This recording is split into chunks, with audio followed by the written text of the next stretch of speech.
entered his bedroom, he saw a snake crawling on the, भाई ground नहीं होगा, floor होगा, ध्यान रखना। ग्राउंड जो होता है ना, वो जमीन होता है, जो घर के बाहर है वो जमीन है। बेडरूम के अंदर तो आपका फर्श होता है, बेडरूम के अंदर तो फर्श होता है, और एक FLOUR कहोगे तो वो तो आटा होता है ना। तो इसीलिए जमीन में नहीं दिखा, वो बेडरूम के अंदर था। जब वो बेडरूम के अंदर गया तो फर्श पे उसे एक सांप, क्रॉलिंग का मतलब होता है रेंगता हुआ उसे मिला।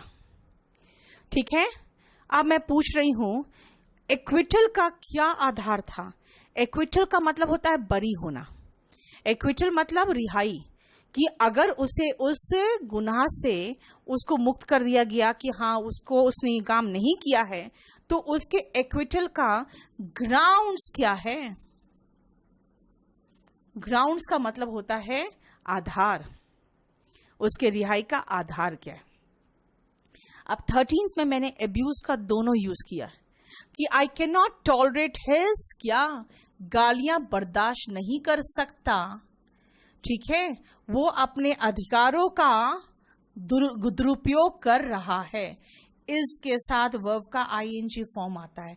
देखो जरा ध्यान से, मीनिंगफुल बनाना था तो मैंने अब्यूज का वर्ड लिखा कि मैं उसकी गालियों को बर्दाश्त नहीं कर सकता। क्यों? वो अपने राइट्स का, अधिकारों का गलत इस्तेमाल कर रहा है। देखो अब्यूज का दोनों मीनिंग मैंने यहाँ पे क्लियर कर दिया। ठीक है, बस यहीं तक रहने दो। ग्रामर मुझे वोकैब कराना बहुत जरूरी है। ठीक है,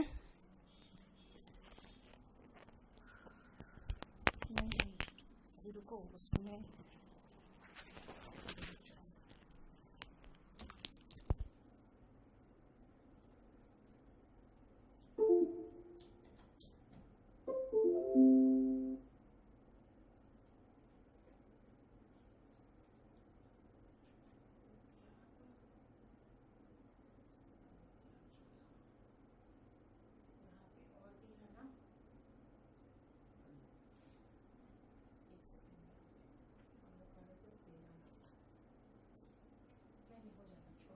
बस वही सामान पे आपको जो लेके आए थे।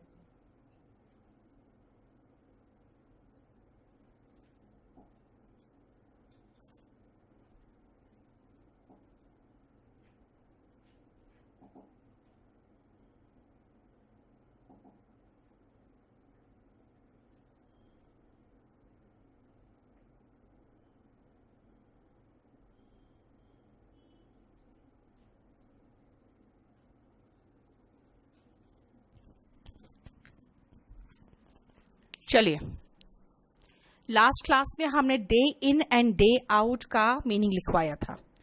अब आओ ध्यान से, फिफ्थ व्हील है ना, आपकी गाड़ी जो है वो 4 चक्कों पे चल लेती है आराम से। इसका मतलब है जो 5वां चक्का है वो क्या है, यूजलेस है, यूजलेस है। इसलिए फिफ्थ व्हील का मतलब लिखना यूजलेस। ठीक है, इसका मतलब जिसका कोई इंपॉर्टेंस ही नहीं है। ठीक है,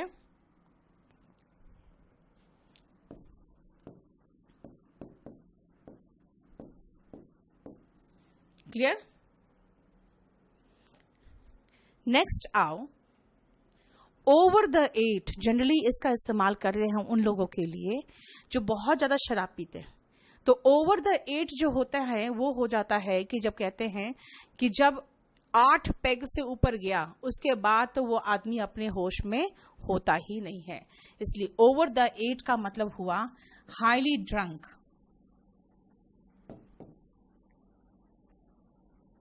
बहुत पिया हुआ।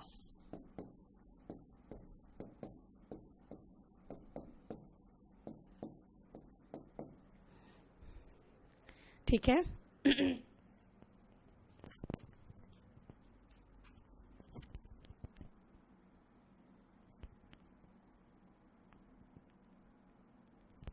Next our word in drips and drapes. In drips and drapes का मीनिंग क्या होता है, ध्यान रखना। कि बहुत थोड़ा थोड़ा, बहुत थोड़ा थोड़ा और बहुत कम समय पर, जैसे कि देखते हो अभी जो मजदूर इधर से भटक के जा रहे हैं, उनको जो मिल रहा है सरकार के तरफ से जो भी हेल्प, वो कैसे मिल रहा है, उनको बहुत थोड़ा थोड़ा मिल रहा है, यानी कि इन ड्रिप्स एंड ड्रिप्स।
ठीक है, इसका मतलब स्पोरैडिक का मतलब याद रखना, इरेगुलर, अनियमित, बहुत थोड़ा थोड़ा और बहुत रुक रुक के। विथ बेटेड ब्रेथ, कभी कभी होता है ना, कुछ सस्पेंस होता है या डर होता है या एंग्जाइटी होता है, चिंता होता है, कहते हैं सांस ही रुक गई थी मेरी, यानी टेंशन से मेरी सांस ही रुकी हुई थी। इसका मतलब I waited with bated breath. Bated breath का मतलब होता है, लिखो, यहां तक हो गया ना, इसको मैं मिटाऊंगी, फिर मुझे जगह चाहिए।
कह सकते हैं डर, चिंता या सस्पेंस के कारण जब आदमी सांस ना ले, एकदम बिल्कुल डरा रहे, that means to hold one's breath.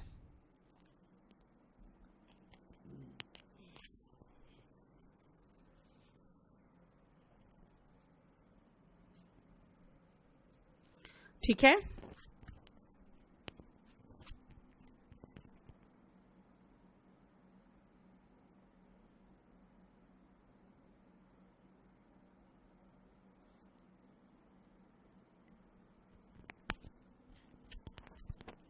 अब देखो कभी कई बार ऐसा होता है कि जो व्यक्ति बहुत मीठा मीठा बन रहा है, अचानक देखते हैं कि अच्छा वो अपना असली रंग दिखा दिया, तो उसने क्या कहोगे इंग्लिश में, now you have shown your cloven hoof.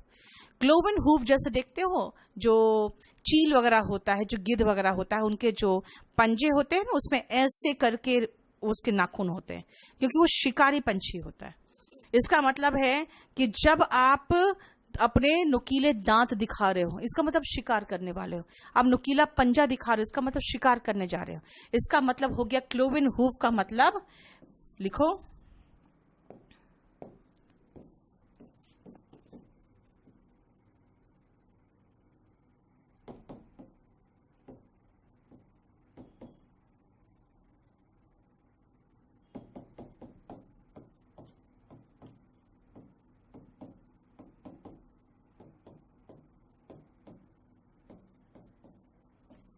गलत या घातक इरादे।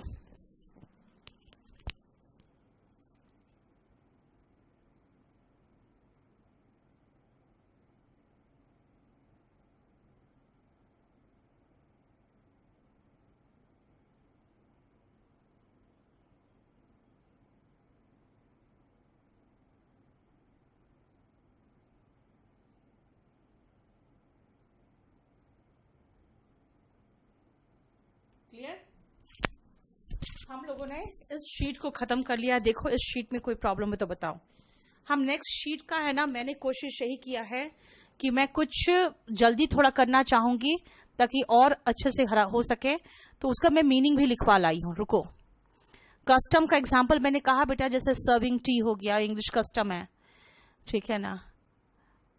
जो नमस्ते वगैरह करते हो वो हमारा भी कस्टम ही कहोगे। पंछी, 1 मिनट रुक जा बेटा, वॉल्यूम 1 कहाँ से मिलेगी आपको, मैं मंडे को सब कुछ बता दूंगी, और थोड़ा सा रुक जाओ।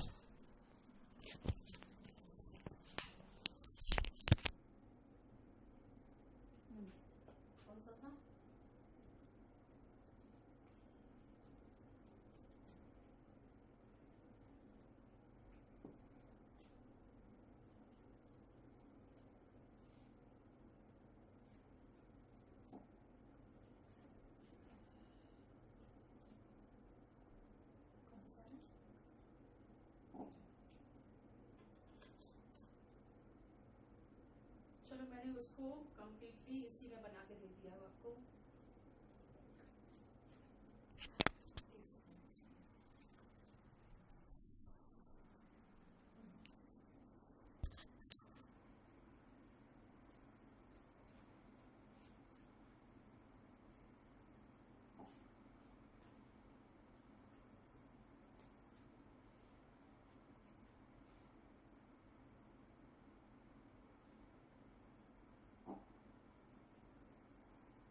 ये क्यों खुल जाता है यार?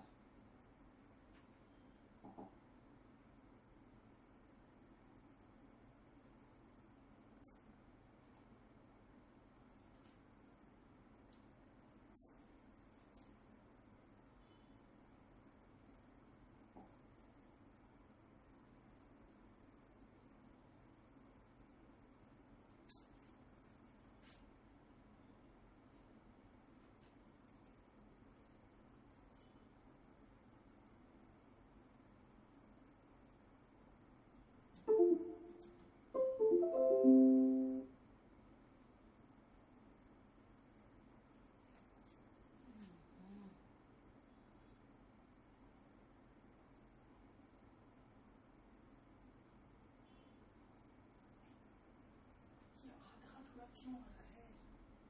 पूरा क्यों नहीं आ रहा है?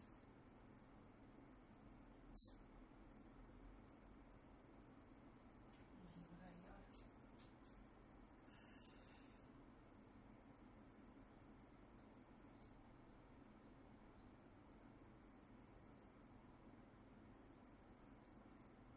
महंग नहीं है ना? छोड़ दो, छोड़ दो।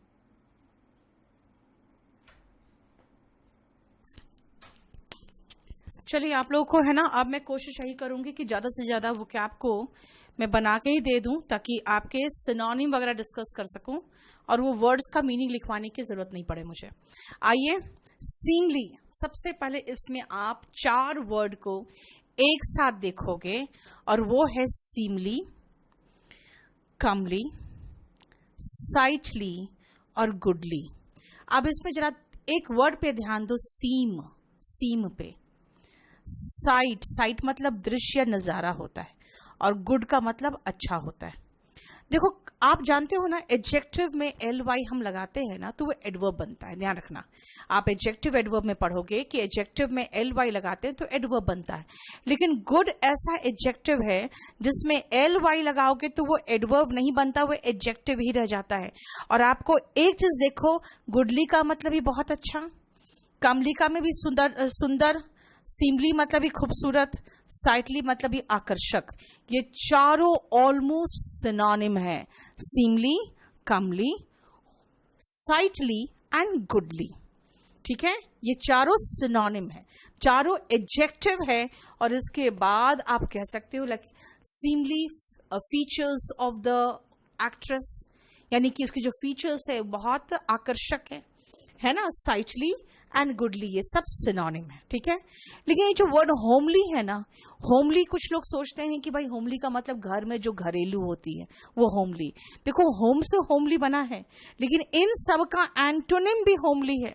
इसलिए कई बार आप कहते हैं भाई मुझे तो होमली वाइफ चाहिए, तो भाई आप क्या मांग रहे हो पता है?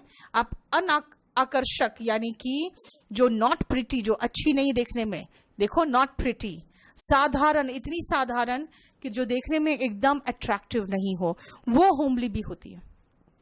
इसलिए देखा जाए तो ये सीमली, कमली, साइटली और गुडली, इन चारों का एंटोनिम होमली हो सकता है। इसलिए ध्यान रखना, होमली का मतलब हो जाता है एकदम एंटोनिम ऑफ ये 4, यानी कि नॉट ब्यूटिफुल। क्लियर हुआ? समझ में आया? बोलो, कोई प्रॉब्लम? क्लियर? नेक्स्ट आओ।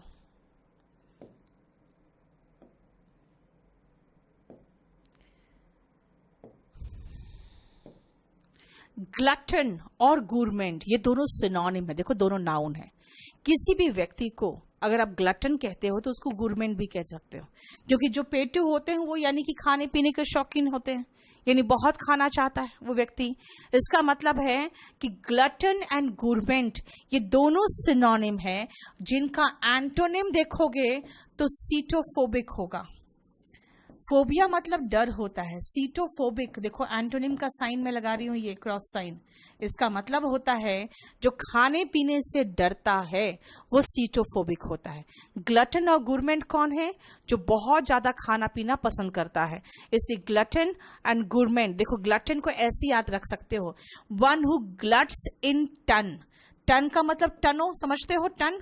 और ग्लट का मतलब हो जाता है निगलना, यानी कि सीधा सीधा, जैसे देखते हो बहुत ज्यादा प्यास लगा रहता है आपको तो क्या करते हो? पानी एकदम गटागट पीते हो, है ना? राक्षसों को देखते हो, राक्षस का दिखाता महाभारत रामायण में, तो वो गटागट आदमी को निगलता जा रहा है, तो ग्लट का मतलब निगलना होता है। तो हम ऐसे याद रख सकते हैं, one who gluts in ton is a glutton, है ना? One who gluts in ton is a glutton, यानी कि बहुत अधिक खाने वाला। लेकिन आओ नेक्स्ट वर्ड जो है गुरमे, यहां पे टी साइलेंट है, ध्यान रखना। गुरमे, गुरमे जो होते हैं ना वो पाक कला के पारखी होते हैं। देखो, a person who appreciates fine food and drink, अगर आपको अच्छा, जैसे संजीव कपूर है ना, आपको अगर आपको पता लगाना है कि आपका खाना अच्छा है कि नहीं, उसके शो में चले जाओगे तो वो चख के क्या बताता है कि इसमें क्या क्या चीज की कमी है या क्या क्या बेहतर हो सकता था। इसीलिए गुरमे का मतलब स्वादिष्ट भोजन और पेय पसंद करने वाला। लेकिन एक और मीनिंग लिखना, पाक कला, पाक कला का मतलब होता है खाना पीना बनाने की जो कला होती है, पाक कला का पारखी। ठीक है, जो खाना पीना बनाने के शौकीन होते हैं वो गुरमे होते हैं। क्लियर?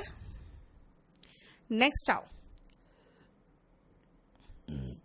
गैस्ट्रोनॉमी। गैस्ट्रोनॉमी में याद रखना, नॉमी का मतलब होता है, जब भी कहीं वर्ड नॉमी देखो ना समझ जाओ अरेंजमेंट, यानी प्रॉपर तरीके से अगर आपको अरेंज करना आता है, कैसे खाना पीना कैसे बनाया जाता है, इसका मतलब आपको गैस्ट्रोनॉमी आता है। दिस मीन्स वही सेम पाक कला, यानी कि जो आर्ट ऑफ फूड मेकिंग है, द आर्ट और साइंस ऑफ गुड ईटिंग, और you can say the art और साइंस ऑफ फूड मेकिंग, ये दोनों कह सकते हो। तो पाक कला यानी कि अच्छा खाना बनाने का, इसे तो गुड ईटिंग लिखा हुआ है ना, कि अच्छा खाना खाने का जो एक कला होता है, कैसे अच्छा खाना बनाया जाए या परोसा जाए, तो ये होता है गैस्ट्रोनॉमी, यानी कि पाक कला। ठीक है, अब आओ नेक्स्ट वर्ड। अब देखो ये सारे वर्ड्स आपको रिलेटेड लग रहे हैं ना। पेटू हो गया ये दोनों, ये गुरमे होता है जो अच्छा खाना बना सकता है, यानी पाक कला का जो पारखी होता है, परख सकता है कि अच्छा खाना बना है कि नहीं बना है। और उसके बाद गैस्ट्रोनॉमी, यानी कि अच्छा खाना बनाने की जो कला होती है वो गैस्ट्रोनॉमी होता है। ठीक है, नेक्स्ट आओ वेन ग्लोरी। वेन का मतलब होता है, वेन जब भी देखो तो समझ आना बेकार, यानी ये बेकार में हो गया, इन वेन को कहते हैं बेकार, ठीक है। और ग्लोरी का मतलब होता है भव्यता, सुंदर, है ना, दिखावा, ग्लोरी, जैसे कहते हैं कि ग्लोरी ऑफ इंडिया, या इंडिया का जो भव्यता था। अब बिना बात का, पैसे वैसे हैं नहीं हमारे पास, हम जबरदस्ती का अपना दिखाएं कि देखो इतना बड़ा आलिशान घर है और इतना बड़ी गाड़ी है मेरी और हम इतने भव्य तरीके से रहते हैं, तो क्या कहोगे? कहोगे शी हैज वेन ग्लोरी। इसका मतलब है कि दिखावा, सिर्फ बिना बात के यूजलेस जो डिस्प्ले कर रहे हो, अपना शो कर रहे हो अपने ग्लोरी का। वही सेम वर्ड में वेनिटी भी आता है, हालांकि वेनिटी का मतलब घमंड भी हो जाता है। वेनिटी का मतलब, वेन का मतलब होता है घमंड भी, तो वेनिटी का मतलब घमंडी भी हो जाता है। इसलिए यहां पे आप सिर्फ लिखोगे वेन ग्लोरी का दिखावा, यानी कि सिर्फ एक फॉल्स डिस्प्ले और शो, ठीक है। वेनिटी में आ जाओ, अगर मैं बात करूं वेनिटी का, तो वेन ग्लोरी का सिनोनिम में वेनिटी आया हुआ है, इसलिए साथ में लिख दिया मैंने, वरना एग्जैक्ट मीनिंग जो वेनिटी का है वो है घमंड या गुमान, यानी कि दिखावा। घमंड और गुमान जो होता है, इन्फ्लेटेड प्राइड, यानी कुछ ज्यादा ही घमंड। अगर मेरे में वेनिटी है तो किसी से सीधे मुंह बात नहीं करूंगे, है ना।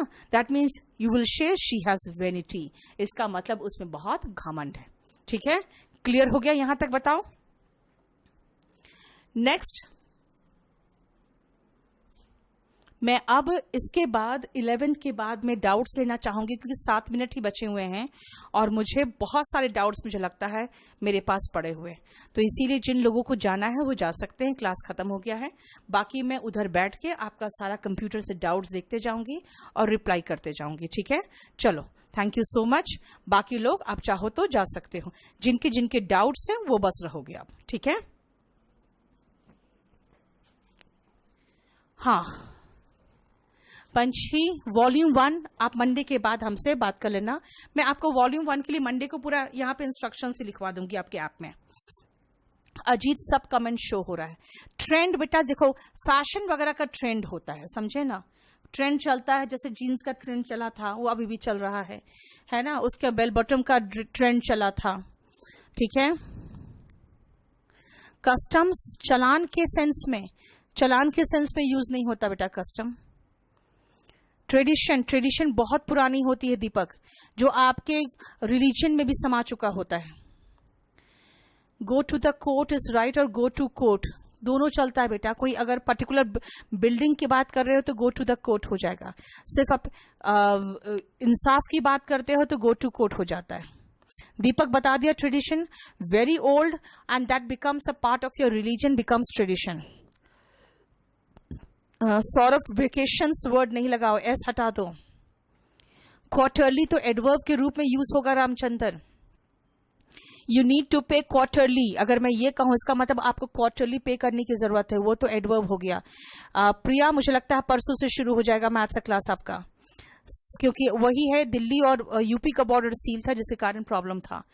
क्या पूछना है योगेश? आप 7th 8th नहीं लिखोगे, आप क्वेश्चन लिखोगे। हम सबके डाउट्स क्लास लीजिए। न्यू स्टूडेंट्स का डाउट क्लास बेटा, पहले आपका चैप्टर तो खत्म करूं। Found under my batches, Vindhya क्या लिखी हो यार, ये तो मैंने बता दिया आपको। स्पेशीज प्लूरल इसलिए आर लगा है। वन हैज बिकम एक्सटिंक्ट, तो वन स्पेशीज ही होगा, स्पेशीज दोनों में होगा ना बेटा, सिंगुलर प्लूरल दोनों हैं। रिंकी 7th नंबर, कौन सा 7th नंबर की बात कर रहे हो? वो कैप की क्या? इसलिए मैंने कहा क्वेश्चन लिखा करो। मैं अपने क्लास के बीच में डाउट लेते जाती हूँ बेटा, इससे ज्यादा एफिशिएंट तरीके से कोई नहीं ले पाएगा। लेकिन बेटा कम से कम आप लोग क्वेश्चन लिखोगे तो मेरे लिए आसान रहेगा। हॉलीडे और वेकेशन दोनों एक ही हो गया ना यार। हॉलीडे छुट्टी होता है, वेकेशन होता है जब जैसे समर हॉलीडेज कह देते हो, समर वेकेशन होता है ना। हॉलीडे का एक हो जाता है, उसका प्लूरल बनता है हॉलीडेज, लेकिन वेकेशन का प्लूरल नहीं बनेगा मेरे हिसाब से। मनीष आप ग्रामर में आपको कुछ एक्स्ट्रा करने की जरूरत नहीं है, वो कैप तो खैर कभी खत्म नहीं होने वाली चीज है, इसलिए वो कैप वॉल्यूम 1 से करना शुरू कर दो। गोविंद सारा डाउट आ रहा है, लेकिन डाउट पूछोगे तब ना आएगा। क्वार्टर का मतलब 1/4 होता है बेटा, और क्वार्टर्स का मतलब रेसिडेंस होता है. He wanted some government quarters to live. Government quarters इसका मतलब होता है उसे कोई गवर्नमेंट क्वार्टर्स की जरूरत है, कोई गवर्नमेंट फ्लैट की जरूरत है जहां वो रह सके, तो क्वार्टर्स कहोगे. विकास, सारा डाउट्स मेरे पास आ रहा है, लेकिन वही है कि थोड़ा सा मुश्किल हो जाता है मुझे डाउट्स क्लियर करने में. ऐसे कल मैं डाउट क्लियर करूंगी पुराने बच्चों का. नए बच्चे चाहे तो आ सकते हैं अगर आपका कुछ क्लियर देखना है तो, अदरवाइज आपको भी आने की जरूरत नहीं है. कस्टम का एग्जाम्पल मैंने कहा, ड्रिंकिंग कॉफी हो गया, ठीक है, सर्विंग टी हो गया. All the works of Kalidas, बिल्कुल सही है परवेज. खुशी, difference between letters and alphabet. देखो बेटा 26 लेटर्स मिलते हैं तब जाके इंग्लिश का अल्फाबेट बनता है, ये कहा है मैंने. अभी अंकित आप तो रीडिंग करते रहो, वो तो मैं कराऊंगी. स्पूनफुल का स्पूनफुल्स होता है. पूजा अभी कहाँ आगे बढ़ गया आप. स्पीशीज में मेनी फिश आएगी तो प्लूरल वर्ब लगेगा. हाँ, प्लूरल वर्ब लगेगा. मेनी लगा दोगे तो प्लूरल वर्ब आएगा. या योर्स फेथफुली कहते हैं बेटा, योर्स फेथफुली कहते हैं सुनंदा. रिटर्न का मतलब वापस जाना आता है, नाउन में रिटर्न्स हो जाता है. और एटिकेट का प्लूरल एटिकेट्स होगा, बिल्कुल सही है. मनी का मनी काउंटेबल नहीं है बेटा, लेकिन मनीज का मतलब होता है जैसे कि सबका पैसा. अगर मैं कहूं कि भाई चैरिटी के लिए हमने जो पैसे मांगे थे सब लोग इकट्ठा कर लीजिए, तो एक स्टूडेंट को उठाऊंगी और मैं कहूंगी प्लीज कलेक्ट द मनीज, क्योंकि सब लोग जो अमाउंट लेके आए हो ना. Yes Govind, pains for gains का मतलब होता है जब अथक प्रयास करोगे तभी कुछ हासिल होगा, ठीक है. वॉल्यूम 2 अंकित पहले वॉल्यूम 1 करो और वॉल्यूम 1 के एक्सरसाइजेस जो होंगे वो वॉल्यूम 2 से करना. वेजिटेबल्स जनरली पारुल कंप्लीट बात करोगे तो वेजिटेबल्स कहोगे, ठीक है ना. सब्जियों की बात करोगे तो. सेलिब्रेशन तो उत्सव होता है, ओकेशन कोई अवसर होता है. यस अंकित, तब आपको अच्छे से समझ में आएगा. अगर आप कंपल्सरी इंग्लिश लिए हो ना तो उसको पैसेज को समझने में आसानी होगी आपकी. अगर आप हिंदी मीडियम से हो तो, क्योंकि हिंदी मीडियम वालों को ना पैसेज समझने में आसानी नहीं होती है. कंपल्सरी इंग्लिश में तो वही करवाऊंगी मैं. दीपक, जो सेंटेंसेस की बात करते हो ना इस तरह से आप अभी रिपीट कर दीजिए, वो नहीं पता चलता है. आपके बहुत देर बाद आपके चार्ट्स मेरे पास पहुंचते हैं, मतलब पहुंच तो जाते हैं लेकिन मैं देख तुरंत नहीं पाती हूं ना. पेन्स और एयर्स जो है बेटा इसका प्लूरल फॉर्म है, ठीक है ना.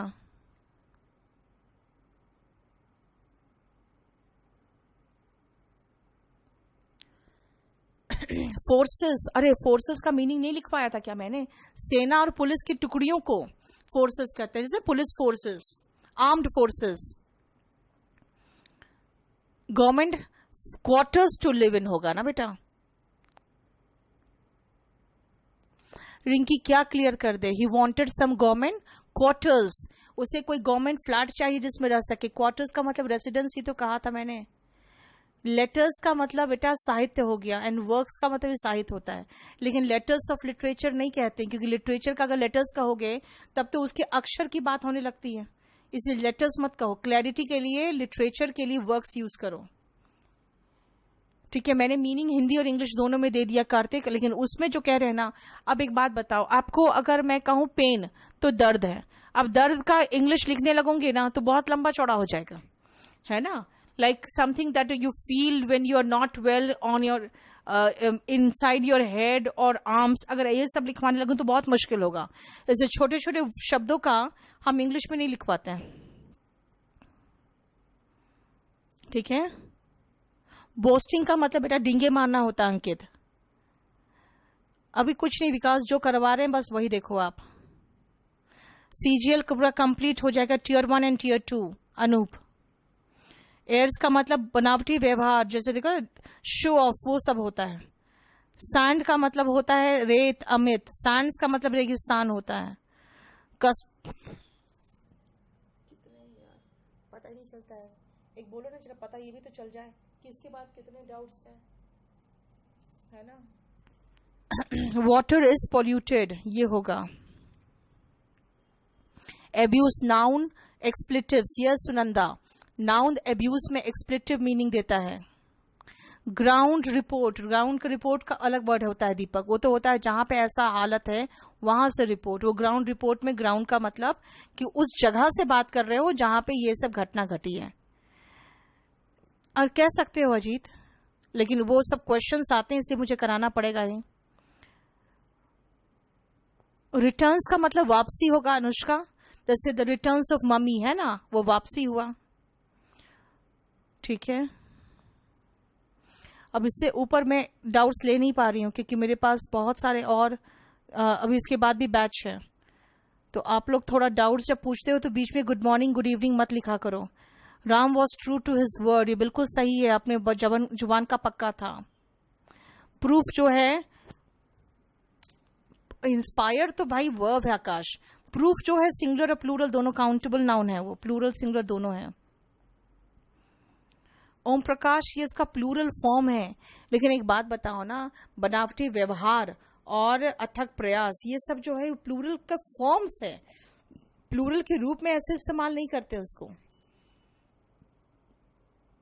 विट का मतलब तो वाक्पटुता होता है, बोलने का लहजा, यानी कि तुरंत जवाबदेही, आप तुरंत फट से बोल देते हो, जवाब दे देते हो, तब आप में विट होता है। विट्स का मतलब इंटेलिजेंस होता है। सबके पास ब्रेन होता है लेकिन ब्रेन सबके पास नहीं होता ना, इंटेलिजेंस सबके पास नहीं होता है। लेटर्स और वर्क्स में एक जगह तो कोई डिफरेंस नहीं है। Two lions in the woods बिल्कुल सही है। मनीज जो है बेटा, अमाउंट टुगेदर इज मनीज। अब आप लोग नेक्स्ट क्लास में ही पूछना। स्क्रीनशॉट मारते जाओ इसका, तुम है ना, अच्छा तुमको तो कनेक्ट करना पड़ेगा ना, इसको तो हटाना पड़ेगा। तो एक काम करो, वहाँ पे कमल को बोल दो इसका स्क्रीनशॉट मार के इनको भेज दे। चलो कनेक्ट करो तुम। ठीक है बेटा, बस इतना ही मैं डाउट्स ले पा रही हूँ क्योंकि आप लोग का डाउट्स में आप लोग बहुत सारी बातें भी कर देते हो जिसके कारण टाइम बहुत लग जाता है। चलिए आज इतना ही करते हैं, ठीक है। Thank you so much.